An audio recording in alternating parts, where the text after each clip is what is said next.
কেউ বিএনপির নাম ব্যবহার করে কোনো অপকর্ম করতে চাইলে তাকে ধরে আইনে হাতে তুলে দিন। একটি সভ্য এবং গণতান্ত্রিক রাষ্ট্রে পুলিশ অপরিহার্য। পুলিশ জনগণের শত্রু নয়। গণহত্যাকারী হাসিনা বিনা ভোটে ক্ষমতায় থাকার জন্য আইন শৃঙ্খলা বাহিনীকে জনগণের শত্রু হিসাবে দাঁড় করিয়েছে।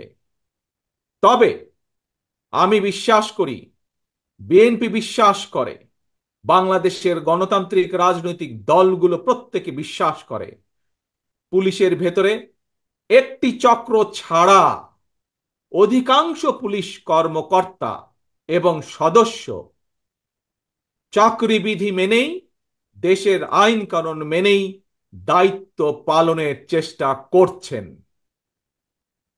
হাসিনার পালনের পরে বর্তমানে খুব সুকৌশলে একটি চক্র পুলিশের মনোবল ভেঙে দেওয়ার ষড়যন্ত্রে লিপ্ত হয়েছে। পুলিশকে অকার্যকর করে দেওয়া গেলে দেশকে অস্থিতিশীল করা সহজ। ধর্মীয় সংখ্যালঘু জনগোষ্ঠীর মনে নিরাপত্তাহীনতা সৃষ্টি করা সহজ। অস্থিতিশীলকারীদের আমি হুঁশিয়ার করে দিয়ে বলতে চাই, পুলিশ কিংবা ধর্মীয় সংখ্যালঘু জনগোষ্ঠী আজ থেকে, এই মুহূর্ত থেকে হামলা কিংবা নৈরাজ্য বন্ধ করুন। এমনকি কেউ বিএনপির নাম ব্যবহার করে কোনো অপকর্ম করতে চাইলে তাকে ধরে আইনে হাতে তুলে দিন।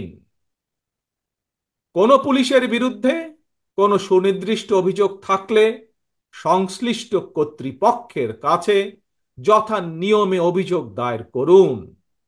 দেশবাসীর প্রতি আমার বিনীত আহ্বান, কেউ দয়া করে নিজের হাতে আইন তুলে নেবেন না।